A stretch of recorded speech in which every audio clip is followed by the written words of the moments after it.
This is another all-metal airplane here. Another all-metal airplane, this one from the Czech Republic. And this one has the distinction, the Sports Star brand or model has the distinction of being the very first to win Special Light Sport Aircraft approval back on April 7th, 2005.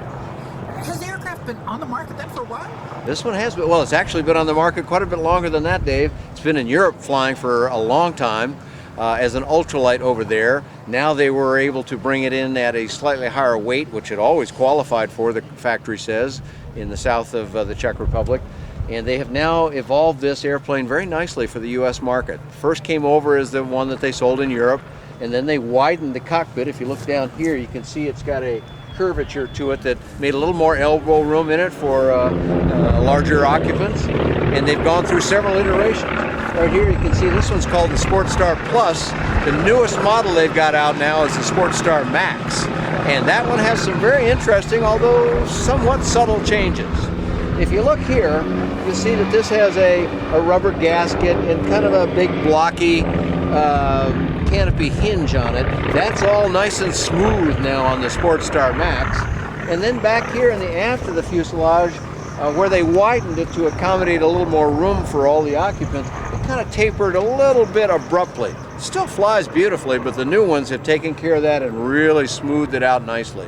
I don't think the flight characteristics probably altered hardly at all, but visually the new Max model has got a lot of appeal. And you talk about visually, I mean, visibility out of this must be just like a helicopter. Yeah, that's fantastic. About the only thing you have to do, and you can see they've added, these are common aftermarket items to keep the sun off your head a little bit.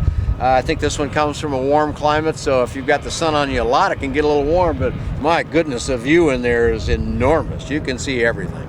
Now, what type of control system are they using? This is a dual joystick controlled airplane, conventional, that is each pilot has a full set of controls in front of them, both rudder and joystick, and uses conventional flaps and conventional ailerons.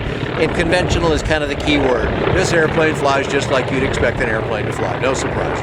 And the ground handling, how do they handle it? Ground handling also very conventional. I don't know that I would take it into real rough fields because it's kind of tightly cowled on the, tightly wheel panted on the aircraft, and it sits a little low. I'm sure it would be fine in an emergency landing or something like that, but as a rule, this is probably an airport airplane. But they have had some of the best success of any airplane at penetrating the flight school market. I think there are probably more sports stars of the various models flying in flight schools than any other single light sport aircraft. And ground handling is accomplished as a steerable nose wheel? Steerable nose wheel through the rudder pedals, very, very conventional. Just kind of get in it and fly it. It is available, the new models are available with differential braking. So the early models had hand braking. So is this also powered by the Rotax line engine then? Yeah, Dave, like so many of our light sport aircraft out here, Rotax 912, 100 horsepower is what comes standard in this very nice airplane. And that gives it a nice cruise. This isn't the fastest of them, but it'll cruise all day long at 110 knots, which is a very nice speed, about 125 miles an hour. And again, it's really good in a flight school environment where the absolute top speed is not the main criteria.